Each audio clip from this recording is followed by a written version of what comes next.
You know that feeling. It's 2 a.m., you're staring at a blank screen, or maybe you're on your 10th failed attempt at a project. And a voice in your head whispers, "Just quit. It's not worth it. Go to sleep. Watch some TV. This is too hard." And you listen, because that voice feels so real, so logical. But what if I told you that voice isn't a sign of your weakness? It's not a character flaw. In fact, that urge to quit is your brain's default setting. It's literally hardwired to make you stop, to give up, to take the easy way out. And until you understand why it does that, you will keep losing battles before they even really begin. You'll keep thinking you're not disciplined enough, not gifted enough, when the real problem is you're fighting an invisible enemy inside your own mind. So you have this three-headed beast inside your skull: an energy accountant, a pleasure seeker, and a threat detector. And all three of them are aligned in one mission: to make you quit the hard things. The first reason your brain wants you to quit is simple. Your brain is an energy accountant. Its number one job is to conserve calories. For thousands of years, calories were survival. Wasting energy on a task that didn't guarantee food or safety was a death sentence. So, your brain built a very efficient system. If an action requires significant effort with no immediate reward, send a stop signal. That feeling of mental exhaustion when you're studying? That frustration when your project hits a snag? That's not you being lazy. That's your brain's ancient energy-saving mode kicking in. It's screaming, "Stop burning calories. This is inefficient. Go back to the cave and rest." It sees your ambitious goal as a threat to its carefully balanced energy budget. It would rather you be safe and mediocre than exhausted and successful.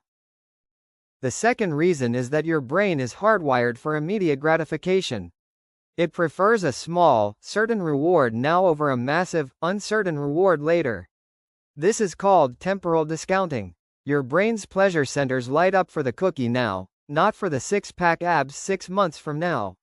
They go crazy for scrolling on your phone now, not for the finished business plan in a year. So when you're in the grind, when it's difficult and boring and you're not seeing results, your brain starts a campaign. It says, "This is pointless. Look, you could be having fun right now. You could be relaxing. This future reward might never even happen. Just quit. Get a little hit of dopamine from something easier." It's selling you a lie of comfort, because comfort is certain, and greatness is not. And the third, and maybe the most powerful reason, is that your brain is a threat detector. It is designed to avoid pain, rejection, and failure above all else. Because in our tribal past, failure didn't mean you lost a game. It could mean you were ostracized.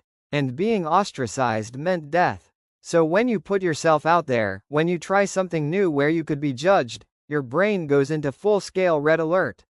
It interprets the potential for failure as a literal threat to your life. The anxiety you feel before a big presentation? The fear of putting your art online?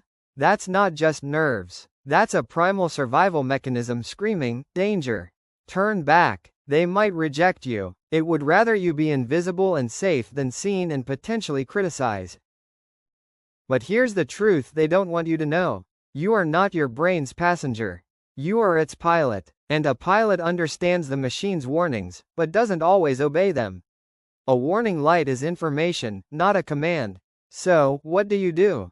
How do you fight millions of years of evolution? You don't fight it. You outsmart it. First, for the energy accountant, you stop talking about the massive, distant goal. You stop saying, "I need to build a multi-million-dollar company." That's too abstract. It sounds exhausting. Instead, you feed your brain tiny, manageable tasks. I will write one email. I will make one sales call. I will do just the first 10 minutes of this workout. You make the step so small that the brain's resistance is minimal. You convince it that the energy expenditure is trivial. You win the day one tiny battle at a time. Second, for the pleasure seeker, you attach immediate rewards to the process. You tie the difficult action to a small, certain pleasure. After I finish this chapter, I get to have my favorite coffee. After this workout, I get to watch one episode of my favorite show. You hack the system. You teach your brain that the hard work leads to a guaranteed, immediate payoff. You make the process itself rewarding. You are literally rewiring your neural pathways. And third, for the threat detector, you have to reframe failure. You have to consciously tell yourself, failure is data. It is not death. Rejection is redirection. It is not exile. Every time you feel that fear, you acknowledge it. You say, thank you, brain, for trying to protect me. But I've got this. Then you do it scared.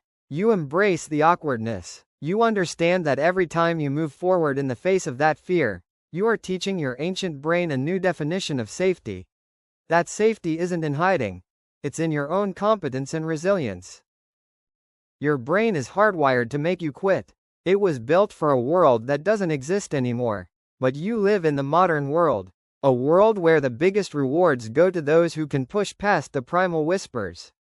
Who can understand the machinery of their own mind, and take control. The next time that voice tells you to stop, I want you to smile. I want you to recognize it for what it is. An outdated piece of software running in the background. See the energy accountant freaking out. See the pleasure seeker begging for a cheap fix. See the threat detector sounding a false alarm. And then, with that knowledge, you make a choice. You take one more step. You write one more sentence. You make one more call. You are not your brain's programming. You are the programmer. Now, go and rewrite the code.